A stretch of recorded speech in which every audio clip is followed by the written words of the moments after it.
What is up, guys? Welcome through to a brand new video. I'm going to be going through patch 9.13 because we're only a couple days away now, so I want to go through the main points of it, the kind of champion changes, couple item changes, and let you know what I think of the patch and how I think the patch is going to change the meta itself. So I want to kick this off with Tristana. So her AD per level has been increased from 3.11 to 3.3. Her base mana has been increased from 246.76 to 250, and her mana per 5 levels has been lowered from 7.206 to 7.2. So the mana per 5 levels you won't feel it at all because it is only 0.006 decrease. But the AD per level increase is pretty good. The base mana is, again, it's not too much, but it's nice to have the extra mana. But the biggest change that I can see is the W damage. So the W damage has been increased by 10 damage per level. Now you never max W on Tristana, but you'll have the extra damage if it goes really late game. But the biggest change that I think this might have to Tristana's game is if you pair her with an aggressive support. So you pair her with a Leona, with a Fresh, with a Blitz, with a Nautilus, then I think you can have a really good kill lane early on, especially seeing as how a lot of the supports right now in the meta are the kind of squishy supports like Yuumi, Sona, Janna, Karma. You can go really aggro into these lanes and you'll be able to get the sort of kill lanes straight away and get Tristana rolling into the mid game to late game and have a nice easy game going forward. So talking about aggressive supports, I want to move on to Leona. So Leona's base HP has been increased from 576.16 to 580. Her base mana has been increased from 302.2 to 320. Her base AD has been lowered from 60.04 to 60, and her base movement speed has been increased from 335 to 340. So again, with the base AD, you're not really going to notice it because it is only 0.04 that they've reduced it by. The biggest change here, I think, is the movement speed. So you get the base movement speed, which is already higher, and then once you kind of get Mobies or whatever boots you're getting, then I feel like it's going to be easier to roam on Leona as well now. So I feel like this is a good change for Leona just because of that movement speed increase. The rest, I feel like you might notice a slight difference, but I don't think it's too big of a change to really change her massively. But I think if you are playing Leona now, you have got sort of that extra movement speed just to roam that little bit quicker to make things easier. So moving on to one of the big three changes in this patch. So there's three champions that have changed massively, and Pike is the first one. So the changes that are made to Pike are, so his Q no longer does AoE damage, they've removed the stab 15% bonus damage, and the cooldown has actually been lowered down from 14, 12.5, 11, 9.58 to 12, 11, 10, 9, 8. And then the W changes, they've increased the movement speed from a flat 40% to 40, 45, 50, 55, 60 at respective ranks. And then the E no longer damages minions. So the reason I think they've done these changes is to put Pike back in support. So I think with these changes, solo lane Pike will now be dead. I don't think he's even playable in solo lane anymore. But I'm just worried that I think they may have done too much. I think they may have done so much that I don't even think he's going to be strong enough in support either now. I think you're basically going to be left with a Pike that's kind of unplayable anywhere. I think it's going to be a bit like Silas last patch, where they overdid it and now his win rate's in the trash can, and I think Pike's going to be the same, because I think, yes, they've taken these things away from the solo lane, but these things also helped when you were playing him from support as well. So I'm curious to see what happens with him, but in my opinion, I think the champion is just dead altogether right now. I don't think you can play him in solo lane, I don't think you can play him in support. But I'd like to see someone prove me wrong, because I honestly think this champion is going to be dead from next patch onwards until they rebuff him again later on. So talking about Silas, we're going to move on to him next. Now after the nerfs last patch, his current win rate stands at 42% in solo queue, which is abysmal. So they have done some buffs to him. They've increased his HP per level from 85 to 95. His base AD has been increased from 58 to 61. His W damage has been increased from 60, 90, 120, 150, 180 to 65, 100, 135, 170 and 205. Now, is it enough? to bring him back? No. The only way I can see him coming back is if maybe they did a bruiser build with a kind of HP increase per level, but I don't really see it happening, so I think Silas is still going to be dead until later on. Now, talking about someone that could do well with the correct bruiser build, I want to move on to Ornn. So they are only making a slight change to Ornn, and they're changing his QAD ratio from 100% to 110%. Now, do I think it's going to make a massive difference? No. Am I interested to see if anybody brings out some interesting builds to take advantage of this? Definitely. We could see one or two interesting builds where they abuse the fact of the AD ratio increase, but I don't think it's going to change him dramatically on where he stacks up on the current tier lists. So moving on to Sona, they've changed her QAP ratio damage from 30% down to 20%, and they've changed her E movement speed from 6% per 100 AP to 3% per 100 AP. Now, Sona is one of the strongest supports right now, and I think this will just kind of equalize her out a bit, make her a bit more balanced with other supports, just because you won't have the engage-disengage speed and you won't have the same level of poke in lane. I still think she'll be great, but I just think there should be a little bit more balanced now. So next we're moving on to Karma. So Karma's had her E movement speed duration lowered from 2.5 seconds to 1.5 seconds. She's currently pretty strong in support, mid lane and even top lane.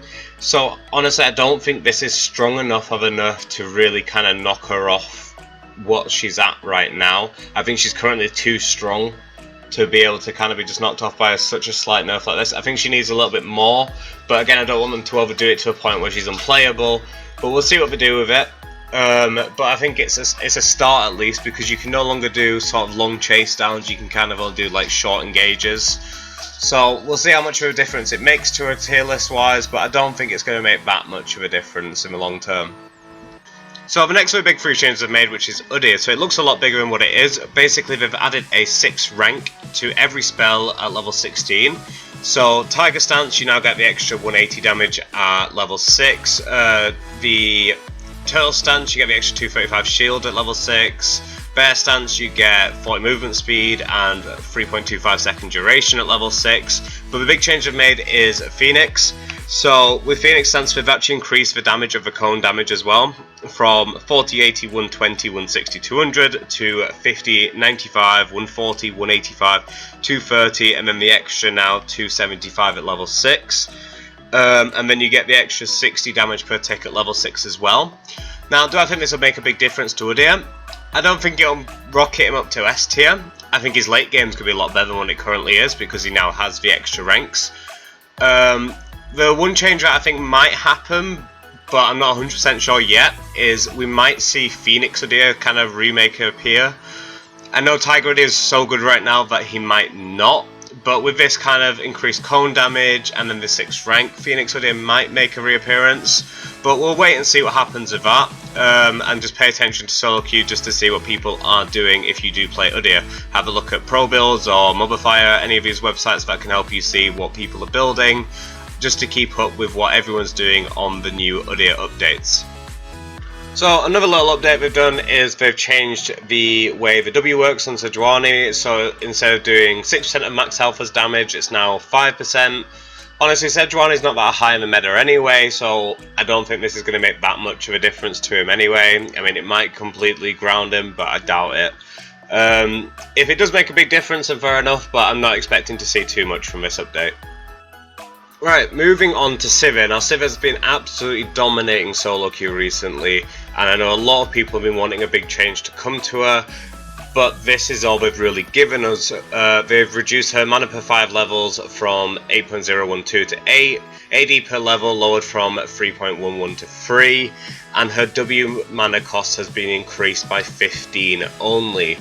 Now, honestly, this is kind of laughable to say how much she is dominating. I mean, if there was a champion that was starting to kind of dominate, starting to do better, and they brought out sort of nerfs like this, then it kind of makes sense, but she's been absolutely kind of dominating the entire AD meta right now, and she's become kind of pick ban, especially at higher elo. So I'd expect to maybe see 1 or 2 more changes to her in a later patch, but at the same time they have done 1 or 2 extra changes to her in the items that they've changed, but I'll move on to that after I finish the last champion we've got to go through. Right, moving on to the last champion update in this patch, and it is Illaoi. Now, there's a lot that changed about her, so to get straight into it, the passive tentacle duration has been reduced from 60 seconds down to 30 seconds. The additional vision you get from the tentacles has been reduced from 1400 to 1100 range. Tentacles no longer go idle, so they're constantly willing and ready to attack. And then the W changes, minimum damage is now 20, 30, 40, 50, 60 at respective levels, and it can also be used on structures now as well. So the E, the duration of a spirit reduced from 10 seconds to 7 seconds, the vessel duration from 12 seconds to 10 seconds, and they remove the ability where you can reduce the amount of time that the spirit is there by attacking Illaoi. You can no longer do that anymore. And the last update they've changed is they've changed the ultimate maximum tentacle summons from 5 to 6. So there is a massive amount they have changed with Illaoi here. Now, what does this all mean for Illaoi? Now, honestly, with an amount of changes like this, it's the same when you rework a champion almost. It takes a little bit of getting used to it, takes a little bit of testing it out, figuring it out by trying a few different things. So I'm going to be interested to see what does happen. I'll give you my opinion on what I think will happen. I honestly think that she is genuinely going to be a much better champion now. I think her early game has kind of been ruined a little bit, just because you kind of got the E's a little bit worse in the early game, and then the kind of passives a bit worse for you in the early game as well. But when you kind of go mid to late game, she now has a much better split pushing because of the W upgrade. She's kind of got a much better team fight because of the ultimate upgrade. I feel like she's a lot more versatile, where you can basically pick her and you can kind of split push if your team's behind, or you can kind of just join team fights to get the game over with, or you can play like many different ways of her. So I'm quite excited to see what does happen with her, because I think that this change could be quite big for her. But like I said, I'm not 100% sure, so I'm excited to see what happens, because it is a massive change.